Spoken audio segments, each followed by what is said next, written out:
Vous écoutez l'épisode 17 de Bonheur et Coccinelle, le podcast qui vous aide à choisir votre vie et à déployer vos ailes.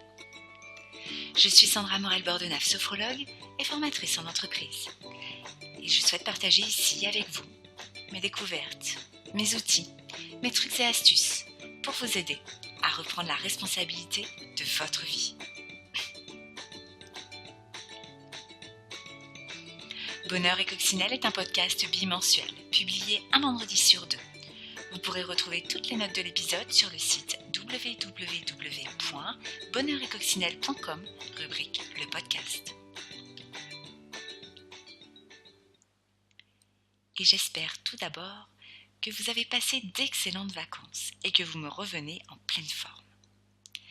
J'espère que ces vacances auront été un moment propice à la déconnexion, au recentrage, à la pratique de loisirs pour lequel on ne prend pas forcément de temps tout au long de l'année. Eh bien, vous savez quoi ? Je trouve cela fort dommage de ne pas réussir à poursuivre ces activités qui nous plaisent tant tout au long de l'année. Pas le temps, me direz-vous. Ça, c'est une question de point de vue. Et moi, je ne peux que vous répondre, vous ne prenez pas ce temps. En ce mois de rentrée scolaire, j'ai donc décidé d'aborder, sur les 2 prochains épisodes, les thèmes de notre rapport au temps, de l'organisation. Et pour commencer, j'ai envie aujourd'hui de vous présenter 7 lois. On va parler de 7 principales lois. Les sources peuvent se contredire parfois, mais voilà, moi j'en ai sélectionné 7 qui me parlent véritablement et qui permettent de mieux comprendre ce que l'on appelle la gestion du temps. Commençons par la loi de Fraisse. Cette loi édicte que la principale dimension psychologique du temps est liée à l'intérêt porté à l'activité en cours. En clair, plus l'intérêt est grand, plus le temps passe vite. La conséquence est très simple. Lorsqu'une activité vous passionne ou vous intéresse particulièrement, vous ne voyez pas le temps passer.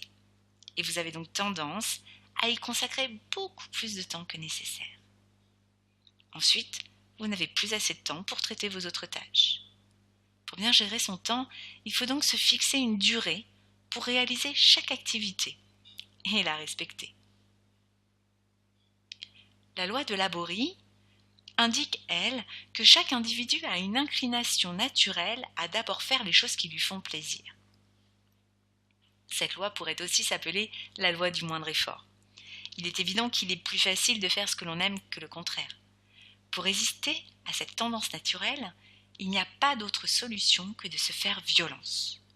La solution consiste à commencer par le plus pénible et à se réserver les activités plus agréables comme une récompense pour se détendre ensuite. N'oubliez pas que repousser les difficultés ne les élimine pas, au contraire. L'accumulation de tâches pénibles ne peut que décourager et amène à mal gérer son temps.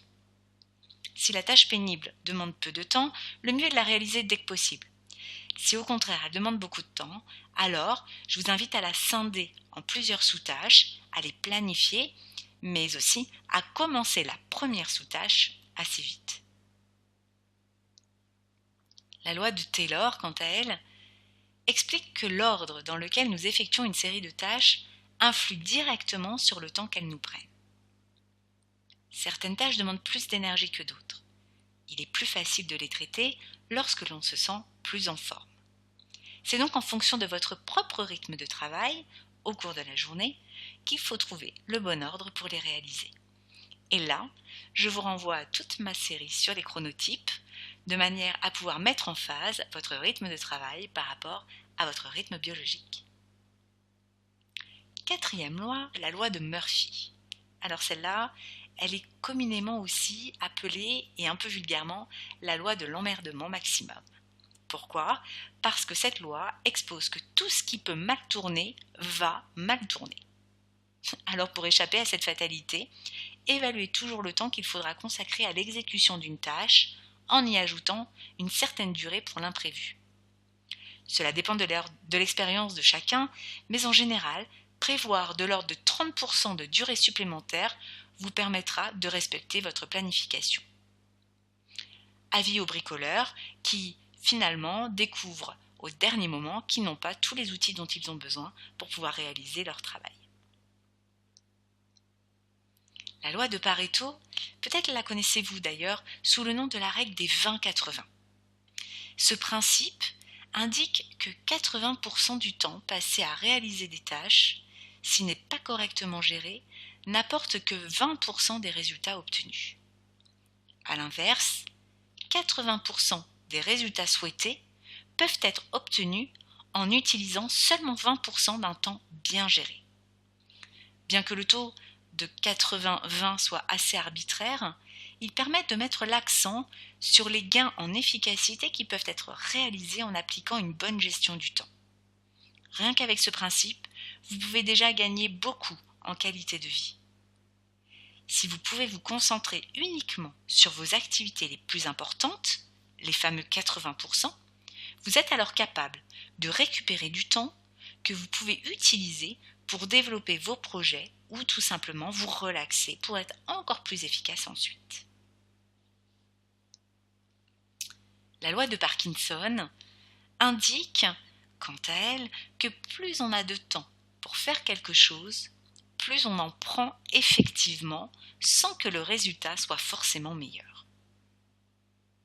Lorsque l'on a du temps devant soi pour réaliser une tâche, on travaille plus lentement, on n'est pas pressé. Écrire un simple courrier peut prendre des heures, surtout si l'on a tendance au perfectionnisme. On trouve une illustration de cette loi dans un match de football par exemple. Il y a plus de buts marqués en fin de partie qu'au début. L'équipe qui doit remonter s'active beaucoup plus au cours des dernières minutes lorsque les joueurs voient la fin du match qui arrive inexorablement. Pour éviter ce genre de dérive, même si vous avez peu de choses à faire, fixez-vous des échéances, planifiez. Et à la limite, s'il vous reste du temps du coup de disponible, eh bien consacrez-le à faire des activités agréables ou à vous relaxer pour être encore plus efficace, là encore, par la suite. Dernière loi que j'ai envie de vous présenter ce matin, c'est la loi d'Illich. Cette loi nous expose qu'au-delà d'un certain seuil, l'efficacité professionnelle décroît, voire devient négative. C'est l'efficacité du travail réalisé qui compte, pas le nombre d'heures que vous y passez. L'idéal est d'alterner les périodes de concentration sur son travail avec de courtes périodes de repos pour prendre le temps de souffler. À l'école, on nous a habitués à des périodes de travail de l'ordre de 55 minutes, puis de 5 minutes pour changer de professeur ou de salle de classe, plus une récréation après 2 heures d'activité. En fait, il semble que cette période de concentration soit trop longue. On trouve aujourd'hui des méthodes qui recommandent de travailler par bloc de 25 minutes, séparées par des périodes de 5 minutes au cours desquelles on oublie la tâche en cours. L'une de ces méthodes est basée sur un bon vieux minuteur de cuisine en forme de tomate, c'est ce qu'on appelle la méthode Pomodoro. Voilà, ces 7 lois vous permettent peut-être de mieux comprendre comment vous fonctionnez et peut-être que ça va vous faire tilt justement sur « Ah oui, tiens, effectivement, j'essaie toujours de procrastiner, c'est-à-dire de remettre à plus tard ce que je n'aime pas, que je souhaite plutôt faire des choses qui me font plaisir en premier lieu. » Que s'il y a quelque chose qui doit mal se passer, ça tombe toujours sur moi. Ben voilà, tout ça n'est pas né de nulle part, n'est pas fruit de votre propre imagination, mais bel et bien déjà a été exploré par différents chercheurs. Avant de conclure cet épisode d'aujourd'hui, eh bien, vous aurez peut-être noté en introduction un petit changement. Je vous ai annoncé en effet que mon podcast était diffusé de manière bimensuelle, un vendredi sur 2. Mes fidèles auditeurs ne manqueront pas de noter ce changement. Et oui, moi aussi, au cours de cet été, je me suis reposée, mais j'ai aussi pris du recul. La perspective de mon agenda de rentrée ne me permet pas d'assurer un épisode hebdomadaire. J'aurais donc pu tout stopper. Mais je vous ai fait une promesse. Cette promesse, c'est celle de vous accompagner encore un bout de temps, du mieux possible, bien sûr. Du coup, j'ai coupé la poire en deux et j'ai décidé que notre rendez-vous se fera une semaine sur 2, et peut-être parfois avec des épisodes un peu plus longs, un peu plus fournis. Cela, on le verra au fil du temps.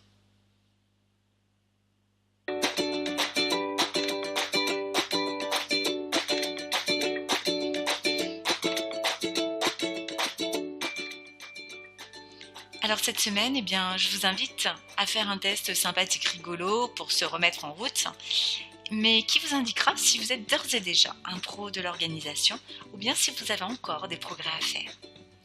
Pour cela, comme d'habitude, rendez-vous sur mon site bonheuretcoccinelle.com, rubrique le podcast, et vous pouvez également déposer un commentaire en bas de l'épisode. Si vous préférez, vous pouvez également me contacter, prendre plus de renseignements ou bien me suivre sur le fil d'actualité de ma page Facebook Bonheur et Coccinelle en un seul mot.